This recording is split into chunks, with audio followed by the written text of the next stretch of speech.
Hello everybody and welcome back to Farthest Frontier. I am KRX and we're continuing on with this sort of playthrough, heavily commentated playthrough of this early access game. And we're building out the village. This is kind of a new, where's that work camp that we set up here? Oh, do we actually have 4 people working there? That's oh, we have 5 people working out of the work camps. Okay, so that's probably kind of why. That's where a lot of our labors went, I guess. That should be really increasing the logs. And then we had 2 people working here. We could probably cut that down because we've already created a big surplus of the firewood out of it. So I don't think we need that many people working in the fire splitting. Let's keep kind of seeing if we can. Well, how big is this? You know, let's do a little bit of a flatten over here. See if we could smooth some of this.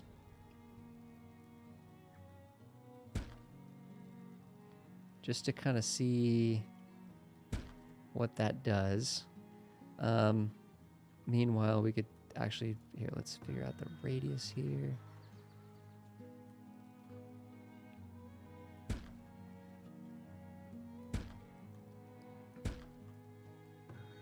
Yeah, those are all definitely in.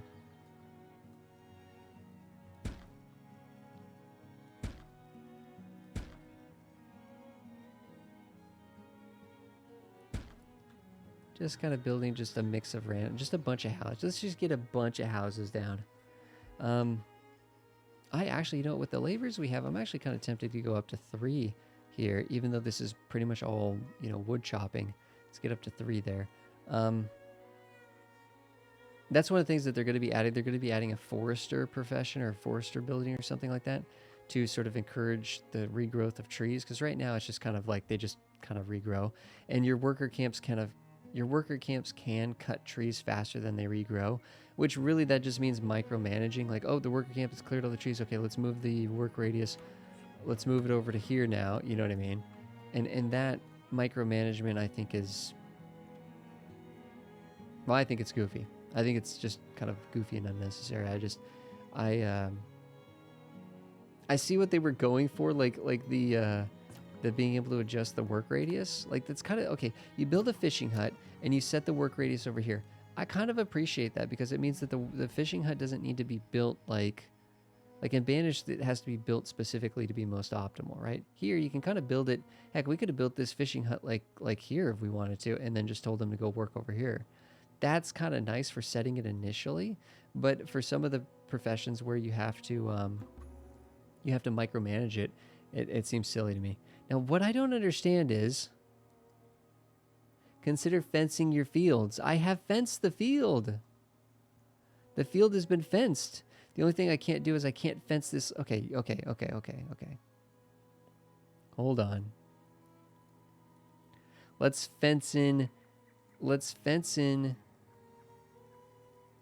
the granary as well.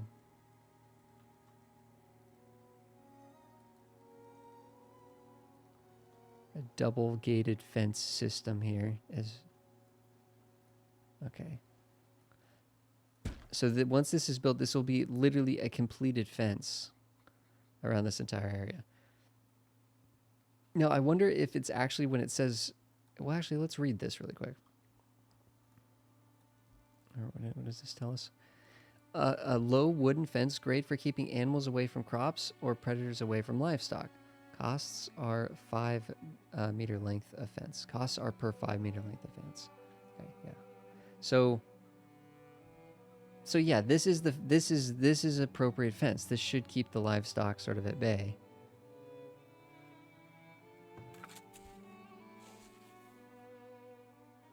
Of course, we're having a wheat. Some kind of disease here. Doesn't seem to be affecting much. And see that these diseases come up all the time, but what would happen is if we did wheat into wheat into wheat, that disease would accumulate and progress, whereas because we're not going to do wheat for 2 more years, this disease will kind of just wither away because the disease specifically exists and is propagated off of wheat and rye. So if you don't plant wheat and rye, then that disease has nowhere to go. It has no way to sustain itself. And, yeah. Now, what we should be doing out here, I feel like, is coming and actually harvesting this before and scaring the deer off, but whatever.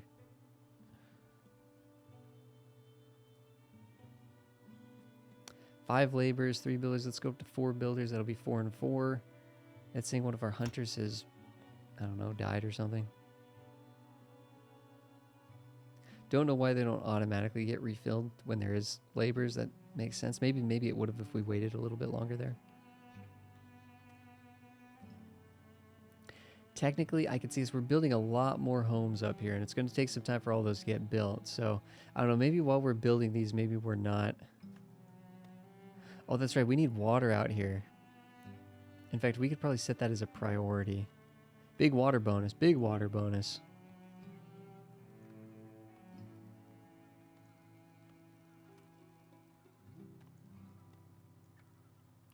All these little birds, all these little egg nests of... Oh, no, they're hazelnuts. Hazelnut bushes.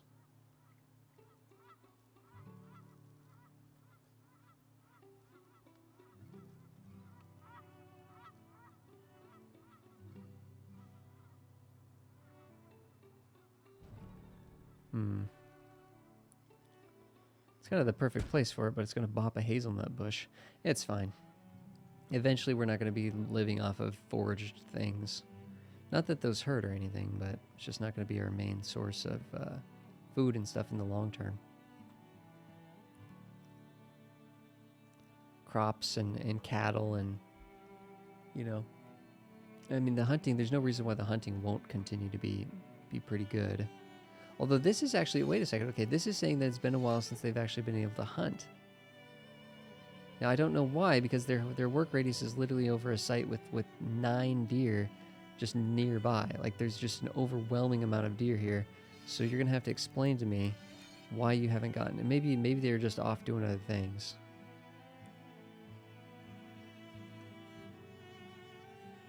Shelter stocking the shelter. Okay, that's fine. So maybe they're just being inefficient sort of workers. Here they're coming over here to hunt. And there's definitely deer in the area here, so I don't see the issue with this person. They seem to be getting food last year. This, they got a little bit of food last year, but not as much, clearly. Don't we have a third hunter? I want to see where is our third hunter? Let's click on this and go looking for... Okay, over here. This is our third hunter. And we definitely could have more because there is still just more deer. There's a lot of deer on this map. Speaking of this map, let's send some people out here to explore. It's a big mountain out there. Now that we have a little extra pop and we can send some people out for a stroll.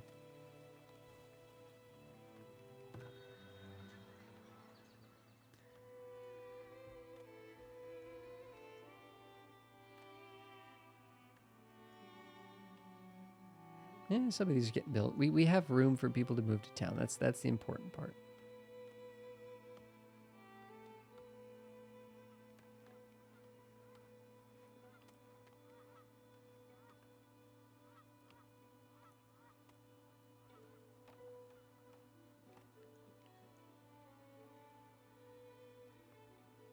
Making some really good income. That's even with the soldier training, the tower essentially. We could get a second tower built. To cover...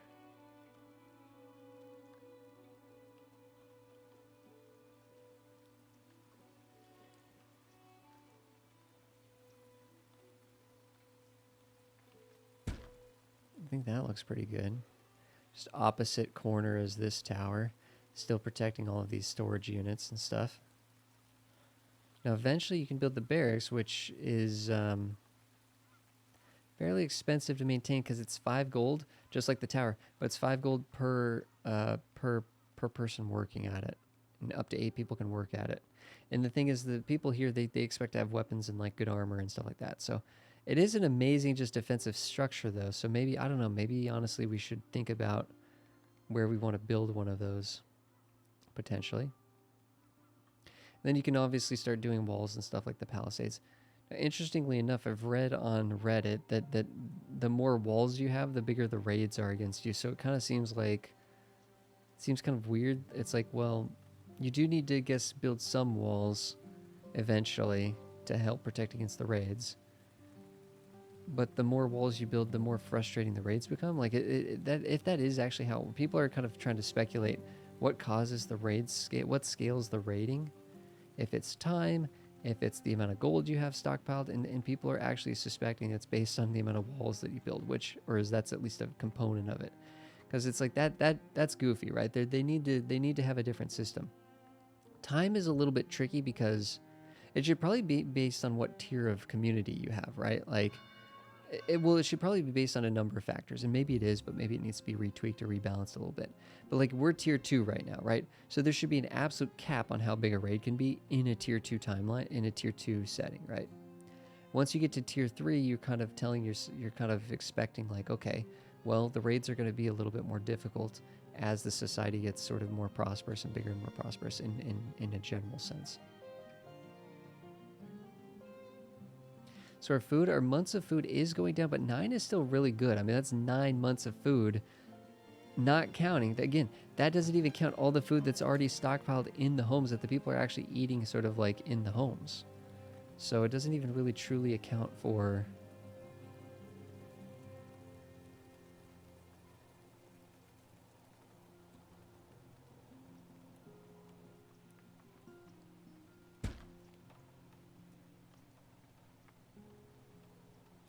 all of the food that's actually available for people to eat. We're going to build a potter.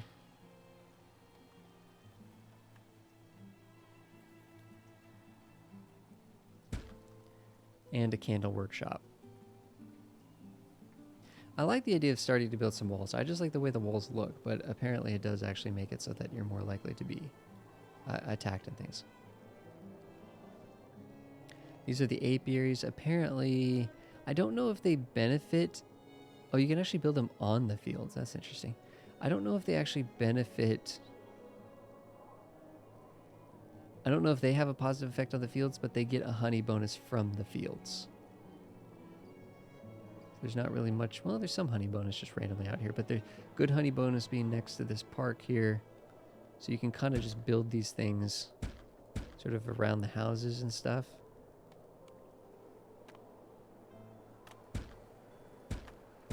And my understanding is the way these work is laborers will just come by and they'll just kind of work these things.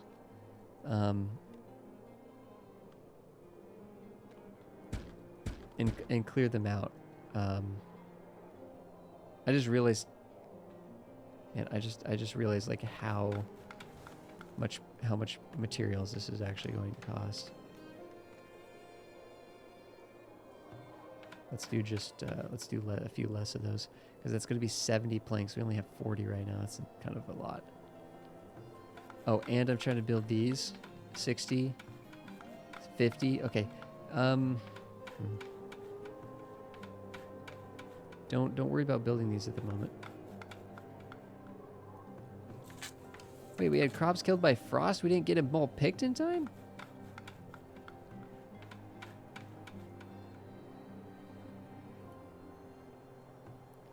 Are we working on grinding that down, though? We have 900 grain in the granary.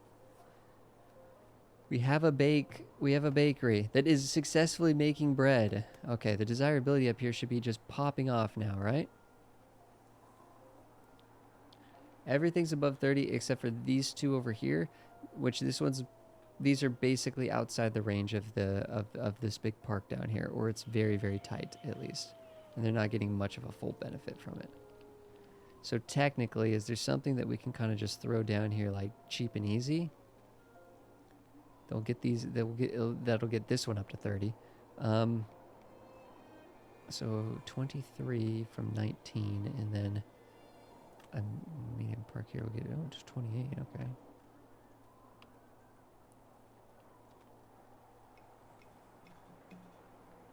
$28. If we did the big one. Yeah.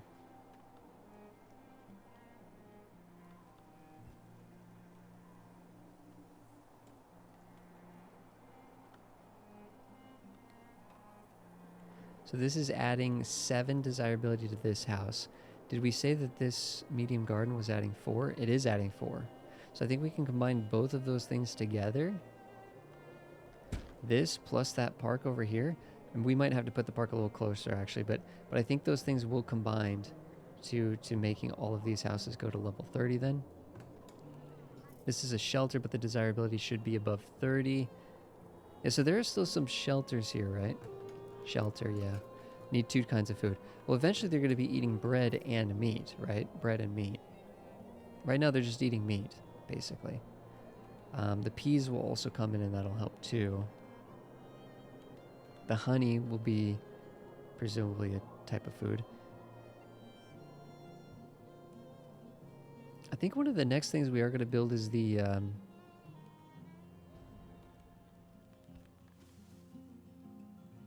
Whoa!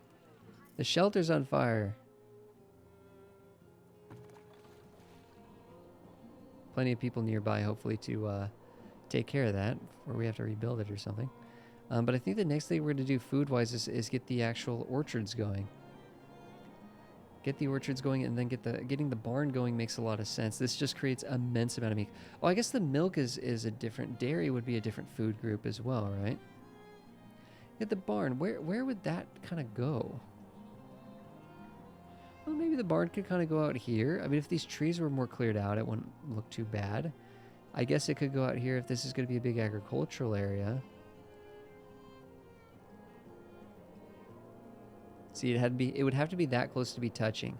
So this is actually far enough. Yeah, we could actually just have it out here.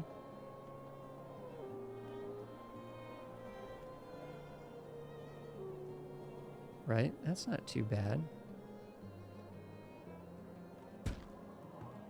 I'm going to disable the construction on that building, but let's just have that out there just sort of as a placeholder.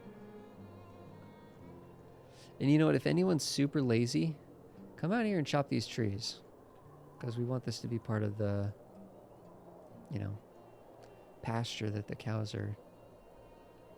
Actually, wait a second. Was that trying to tell us about fertility? Oh, it is? A fodder bonus. A fodder bonus. Yeah, this is like not a good place to build it in terms of the fodder bonus. Holy cow, that's a terrible place to build it. I wonder what determines that exactly. What about up here? It's liking up here for some reason. It's really liking up here on this hill.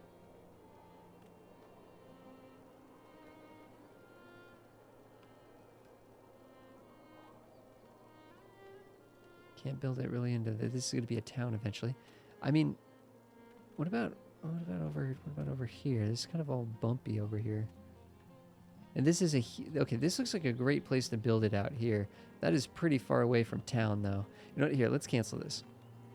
Let's cancel. I don't think this is going to be... This isn't the place to build it, that's for sure.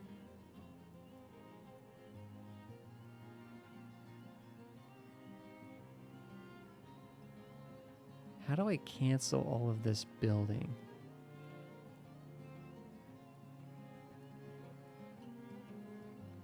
How do I mass remove all this as target?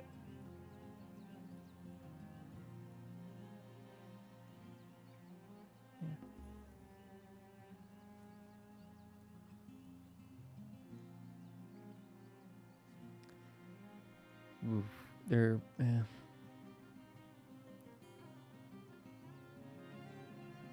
Okay, wait a second. Toggle widgets. Deselect shift click. Okay. Perfect.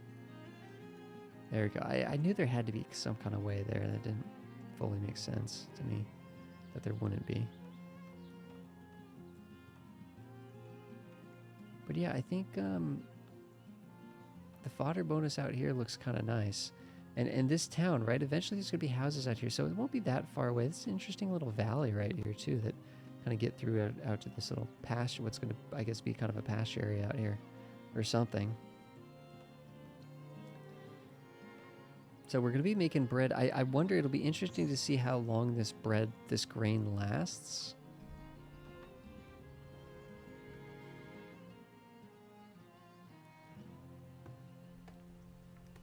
Okay, it's saying it's full. Yeah, we should be taking the flour. We should be moving it to the bakery. And, of course, we can also just store it, too, in, like, a storehouse, I guess.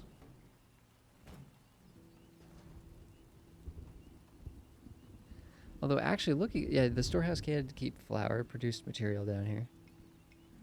So we just need, I don't know exactly, because no one works at this building, so I don't know how stuff actually if this person actually has to just walk it all the way over to there and how long that takes and so on and so forth. I'm not sure. Most of the planks are being delivered for these. None are being delivered here, but it almost looks like there's some progress being made here, clearly. It's kind of cool looking. Pretty cool looking. So once these apiaries get built, we'll be getting a little bit of beeswax. And then the candle shop will be able to make candles and sell them to the houses, the homesteads at least that want them. The pottery, because we're making a certain amount of clay just passively, we'll be able to just kind of passively make pottery. Now the pottery is going to need water as an input, so it might be worth building another well out here.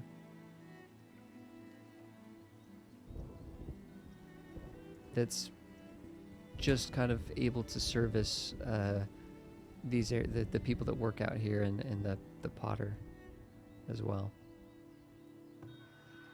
New merchant has arrived. They're willing to buy some herbs. I guess we have so much excess herbs. We do want to eventually convert these into soap, but selling a few might not be so bad. They're willing to sell us. Everybody wants to sell us meat, apparently.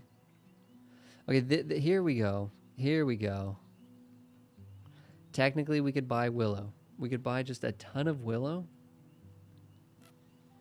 We could buy just a ton of willow for pretty cheap, in all honesty. I mean, it would cost us all of our gold, all of our trading post gold, but you know, what the heck? Let's buy just a bunch of willow.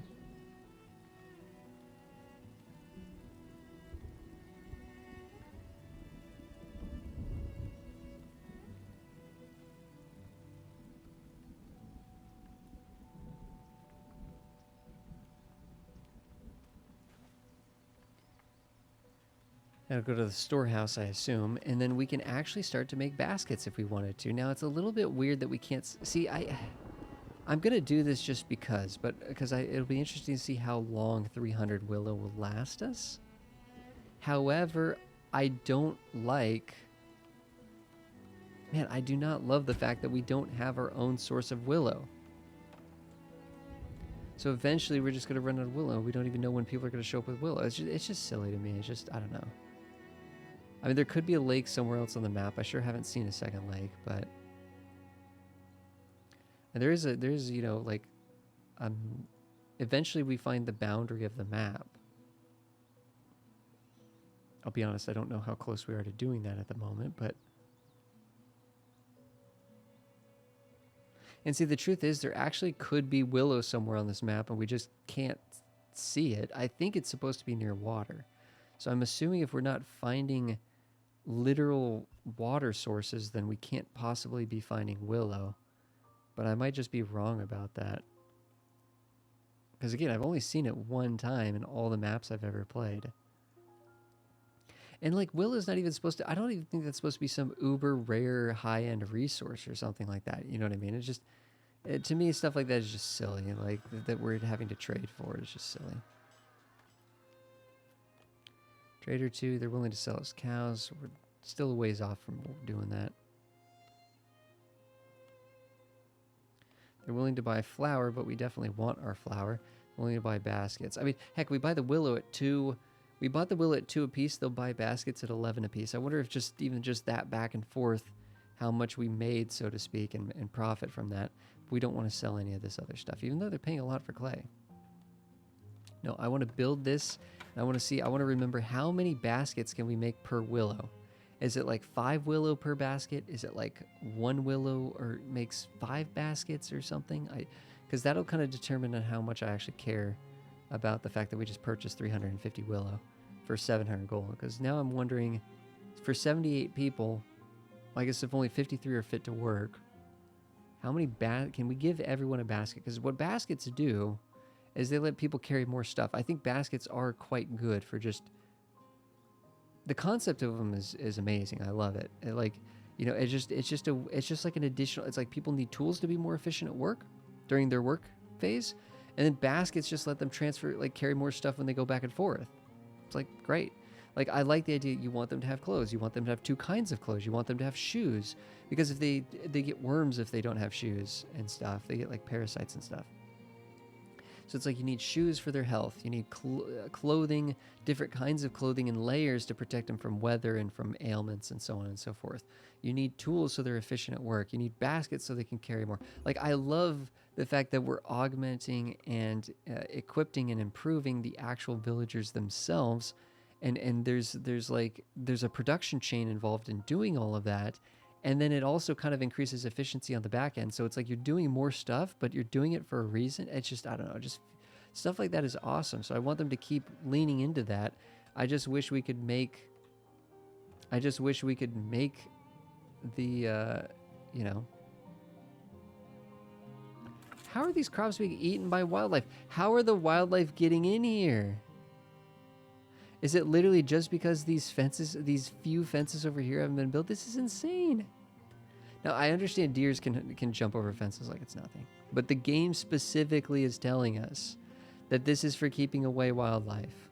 And the wildlife, there are no deer here, actually. Like there are no deer to hunt. You would think that maybe if it, like, I don't know. Anyways. It's not a big deal. It's just something that I'm just, like, you know, noticing. A lot of people are moving to town, though. A lot of people are moving to town. We definitely are going to need to get... We definitely now have workers to be able to expand industry. So this is good. Things are moving along. And part of this industry is going to be the candle maker, the potter, and the basket weaver. So it's going to be 3 people doing that. We're going to need another field to get flax and get linen clothing going. Then we're going to need to get the barn going. And then I'd like to be able to get... We need to actually be getting more food going. But the barn will actually be a huge amount of food. Maybe we prioritize that somewhat. I'm not sure. Making a lot of gold. We could actually get the healer's hut as well. We could think about doing the healer's hut, which will be a huge boost to desirability. Ironically, actually, you know, there's so much desirability out here already. These people are relatively happy. It might even be worth coming out here and building our first healer's hut over here, where it will literally increase the desirability by, you know, 5 to 6%, having it out here. I might do that.